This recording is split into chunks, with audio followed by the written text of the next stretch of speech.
অসম আৰক্ষীৰ জালত পৰিছে মানৱ অংগৰ চোৰাং ব্যৱসায়ী। ডিব্ৰুগড় আৰু তিনিচুকীয়া আৰক্ষীৰ যুটীয়া অভিযানত গ্ৰেপ্তাৰ কৰা হৈছে 4জন লোকক। মাৰ্ঘেৰিটাৰ 4জন দালালক গ্ৰেপ্তাৰ কৰিছে যুটীয়া অভিযানত। গ্ৰেপ্তাৰ কৰা হৈছে জাকিৰ হুছেইন, শংকৰ সেন্থনু, সমীৰ পাল আৰু গোপাল ৰয়ক। ইয়াৰে সমীৰ পাল আৰু গোপাল ৰয়ৰ ঘৰ হৈছে ডিব্ৰুগড়ত। মাৰ্ঘেৰিটাৰ এজন লোকৰ পৰা কিডনী ক্ৰয়ৰ চেষ্টা কৰিছিল তেওঁলোকে। কাম আৰু ধনৰ প্ৰলোভন দি কিডনী ক্ৰয় বিক্ৰয়ৰ চেষ্টা কৰোঁতে আচলতে কৰায়ত্ব কৰা হয়। ৰাজীৱ দে নামৰ ভুক্তভোগী লোকজনে অভিযোগ দিছিল তিনিচুকীয়া আৰক্ষীক আৰু সেই অভিযোগৰ ভিত্তিত তিনিচুকীয়াৰ ডিএছপি ফায়েজ আহমেদৰ নেতৃত্বত অভিযান চলোৱা হৈছিল। এই চক্ৰটোৰ সৈতে ডাঙৰ হাস্পতাল বা চিকিৎসক জড়িত নেকি সেই সন্দৰ্ভতো এতিয়া তদন্ত আৰম্ভ কৰিছে আৰক্ষীয়ে। এক ভয়ংকৰ খবৰ, মানৱ অংগৰ চোৰাং ব্যৱসায়ী আৰক্ষীৰ জালত পৰিছে। ডিব্ৰুগড় আৰু তিনিচুকীয়া আৰক্ষীয়ে অভিযান চলাইছিল আৰু সেই অভিযানতেই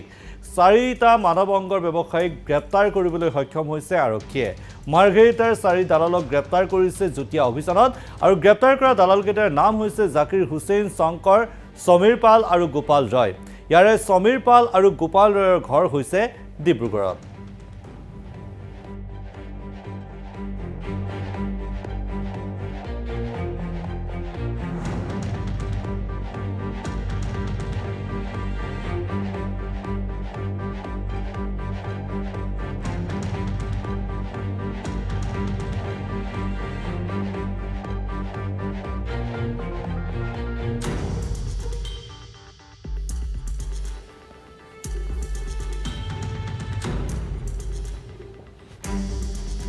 আৰু ইতিমধ্যে আমি দৰ্শকক জনাইছোঁ এক ভয়ংকৰ খবৰ, অসম আৰক্ষীৰ জালত পৰিছে মানৱ অংগৰ ব্যৱসায়ী। ডিব্ৰুগড় আৰু তিনিচুকীয়া আৰক্ষীয়ে অভিযান চলাইছিল আৰু সেই অভিযানতে আচলতে 4টাকৈ ব্যৱসায়ীক, মানৱ অংগৰ ব্যৱসায় কৰা 4টাক গ্ৰেপ্তাৰ কৰা হৈছে। তাৰে 2টাৰ ঘৰ হৈছে ডিব্ৰুগড়ত। তিনিচুকীয়া আৰু ডিব্ৰুগড় আৰক্ষীয়ে অভিযান চলাইছিল আৰু সেই অভিযানতেই মানৱ অংগৰ ব্যৱসায় কৰা এই 4টাক ইতিমধ্যেই গ্ৰেপ্তাৰ কৰা হৈছে। গ্ৰেপ্তাৰ কৰা হৈছে জাকিৰ হুছেইন, শংকৰ সেন্থনু, সমীৰ পাল আৰু গোপাল ৰয়ক। ইয়াৰে সমীৰ পাল আৰু গোপাল ৰয়ৰ ঘৰ হৈছে ডিব্ৰুগড়ত। মাৰ্ঘেৰিটাৰ এজন লোকক পৰা কিডনী ক্ৰয়ৰ চেষ্টা কৰিছিল। কাম আৰু ধনৰ বিনিময়ত কিডনী ক্ৰয় বিক্ৰয়ৰ চেষ্টা কৰোঁতেই কৰায়ত্ব কৰা হয় এই 4জনক।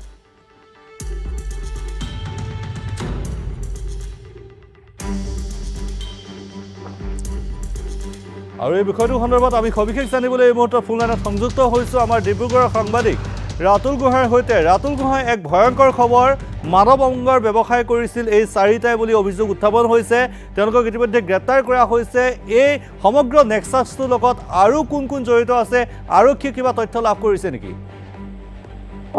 নিশ্চয়কৈ ক'ব লাগিব, মানৱ অংগৰ যি সৰবৰাহকাৰী এয়া প্ৰথম নহয়। ডিব্ৰুগড়ত ইয়াৰ পূৰ্বেও এনেধৰণৰ বহু ঘটনা সংঘটিত হৈছে আৰু শেহতীয়াকৈ ডিব্ৰুগড় আৰু তিনিচুকীয়া মাৰ্ঘেৰিটাৰ আৰক্ষীৰ সহযোগত 4জনকৈ সৰবৰাহকাৰী আটক কৰা ঘটনাই আচলতে পুনৰ মানৱ দেহৰ সৰবৰাহ যে বৰ্তমানো হৈ আছে এই মুহূৰ্ততো সেই কথাই, সেই ভয়ংকৰ তথ্য পোহৰলৈ আহিছে। আৰু ইতিমধ্যে আৰক্ষীয়ে জাকিৰ হুছেইন, শংকৰ সেন্থনু, সমীৰ পাল আৰু গোপাল ৰয় নামৰ 4জনকৈ লোকক আটক কৰি আচলতে এই সমগ্ৰ ঘটনাটোৰ সন্দৰ্ভত সোধপোছ অব্যাহত ৰাখিছে, তদন্ত অব্যাহত ৰাখিছে। আৰু নিশ্চয়কৈ ক'ব লাগিব, এই সমগ্ৰ ঘটনাটোত আচলতে এক বৃহৎ চক্ৰ জড়িত হৈ থকাৰ অভিযোগ দীৰ্ঘদিনৰ পৰা অভিযোগ উত্থাপিত হৈ আহিছিল। বিশেষকৈ যিসকল লোক আৰ্থিকভাৱে কিছু পিছপৰা, যিসমূহ দৰিদ্ৰ শ্ৰেণীৰ লোক, তেওঁলোকক বিভিন্ন প্ৰলোভনেৰে তেওঁলোকক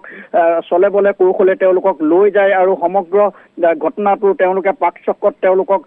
সুমুৱাই তেওঁলোকক বহিৰাজ্যলৈ প্ৰেৰণ কৰা হয়। বিশেষকৈ কলিকতাত তেনেধৰণৰ কেইবাখনো চিকিৎসালয় আছে আৰু সেই চিকিৎসালয়সমূহত নি তেওঁলোকক আচলতে ন্যূনতম কিছু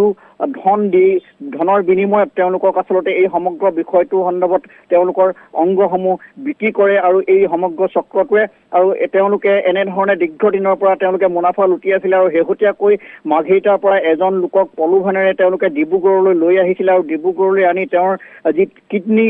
সৰবৰাহ কাৰণে চেষ্টা কৰিছিল। আৰু এই সমগ্ৰ ঘটনা সন্দৰ্ভত সেই ব্যক্তিজনৰ পৰিয়ালৰ লোকসকলে জানিবলৈ পায় আৰু জনাৰ পাছতে সমগ্ৰ বিষয়টো আৰক্ষীক তেওঁলোকে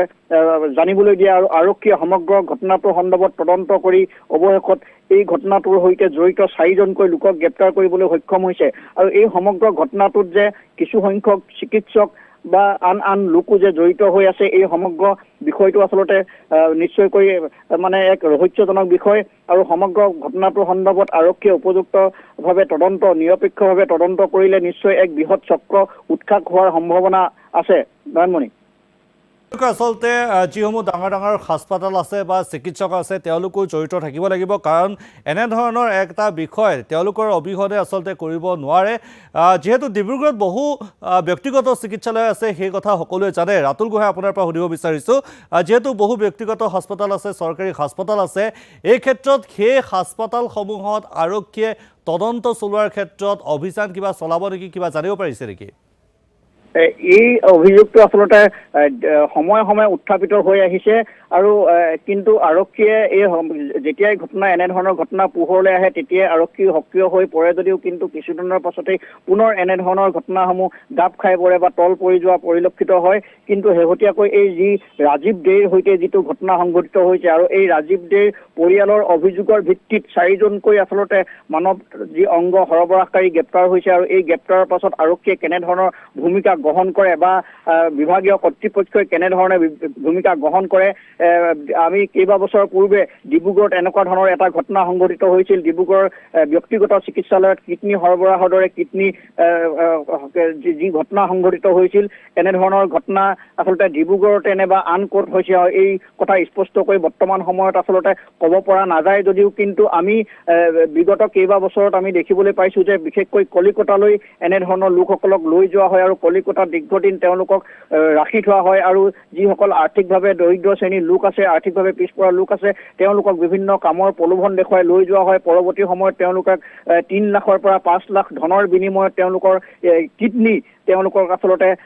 বিভিন্ন ধৰণৰ এজেণ্টক গতাই দিয়া হয় আৰু এজেণ্টৰ জৰিয়তে যিসকল গ্ৰাহক আছে সেই গ্ৰাহকসকলক দিয়া হয় আৰু এই সমগ্ৰ ঘটনাটোৰ সন্দৰ্ভত একাংশ দালাল শ্ৰেণীৰ লোক আছে আৰু এই দালাল শ্ৰেণীৰ লোকসকলে সেই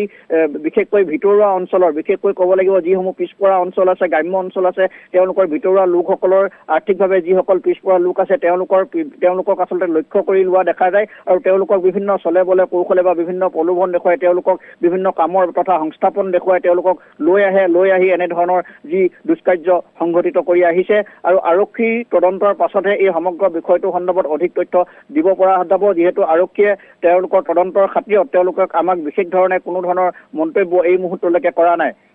নিশ্চয়কৈ আচলতে তদন্ত এই ক্ষেত্ৰত আগবঢ়াই নিব লাগিব আৰক্ষীয়ে কেৱল এই ঘটনাটো বুলিয়ে নহয় ইয়াৰ পূৰ্বেও ডিব্ৰুগড়ত এনেধৰণৰ ঘটনা পোহৰলৈ আহিছিল কেইদিনমান তদন্ত চলে কিন্তু তাৰ পিছতেই আৰক্ষীৰ তদন্ত থমকি ৰয় এই ক্ষেত্ৰত আৰক্ষীয়ে এইবাৰ বিহিত ব্যৱস্থা যদি গ্ৰহণ নকৰে তেন্তে পুনৰ এনেধৰণৰ ব্যৱসায়সমূহ যিসমূহ অবৈধ ব্যৱসায় মানৱ অংগৰ সৰবৰাহৰ যি ব্যৱসায় সেই ব্যৱসায়সমূহ আচলতে পুনৰ ঠন্দৈ উঠিব এই মুহূৰ্তত ৰাতুল গোহাঁই আপুনি সবিশেষ তথ্যখিনি জনালে আপোনাক ধন্যবাদ জনাইছোঁ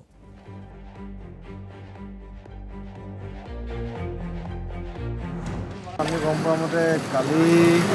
প্ৰায় 5:30 বজাত ৰাতিপুৱা মোৰ পূজা যোৱাই এইভাগৰ মানুহজনক তো এই শংকৰ নামৰ এই শৰ্মা হোটেলৰ ওচৰৰ ল'ৰা এজনে লৈ গৈছিলে ক'ৰবাত কাম দিম বুলি ডিব্ৰুগড় নে গুৱাহাটী বুলি কৈছিলে তো নি তেওঁক জবৰদস্তিকৈ মানে মানুহ কেইজনমানক লগ কৰাই কিনি কৈছে যে এনেকৈ কিডনী মানে বিক্ৰী কৰিম বুলি জবৰদস্তি কৰি তেওঁক টানা আজোৰা কৰিছিলে বুলি তাৰপিছত আমি গম পাই কিনি যে মানুহজন মানে সন্ধানহীন হৈ আছে এই আহি কিনি থানাত আহি কিনি এনেকৈ কমপ্লেইন কৰিলে মোক খুব মাতিলে মই আহিলোঁ এজাৰ এখন যেতিয়া দিলোঁ তেতিয়া মানে ফোন কৰিছিলোঁ জোৱাইলে তেওঁৰ ফোনটো নালাগিলে তাৰপিছত আপোনাৰ এই ল'ৰাটোৰ পৰা শংকৰ নাম্বাৰটো বিচাৰিলোঁ বিচাৰি কিনি তাক ফোন কৰিলোঁ সি মোক মানে গালি গ্লাছ দিয়ে দি মেলি মোক কয় যে সি নাই সি ৰাতিপুৱাই মোৰ লগত আহিছিলে তাৰ তিনিচুকীয়াৰ পৰা সি ক'বলৈ গুচি গ'ল মই তিনিচুকীয়াত থাকি গ'লোঁ বুলি ক'লে তো এনেকৈ কৰি আমি তেওঁৰ নাম্বাৰৰ সৈতে মানে ইয়াত থানাত এজাহাৰ দিলোঁ তাৰপৰা থানাই আজি তেওঁলোকক ধৰি আনিবলৈ সক্ষম হৈছে